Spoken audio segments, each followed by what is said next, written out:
हे काय मोबाईलवर टाइमपास करत बसलीस तू? किचन मध्ये जरा जेवण करायचं बघ ना. आता 29 वर्षी झालीस, लहान नाही. आई म्हणून मी समजून घेते. लग्न झाल्यावर तुला कोण समजून नाही घेणार. ए मम्मी, हे सारखं सारखं नको बोलूस ग. लग्न झाल्यावर काय ते बघता येईल.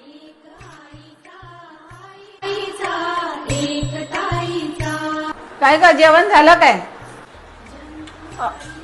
हो आई, जेवण होतच आलंय. अजून थोडा वेळ लागेल. किती वेळ? जरा पटापट कर ना. हो, मी करते पटकन.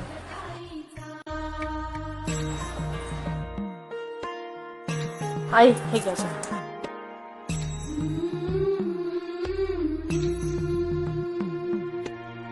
आरती, काय झालं आई? हे काय जेवण केलं? तुझ्या घरी कुणी काही शिकवलं नाही का?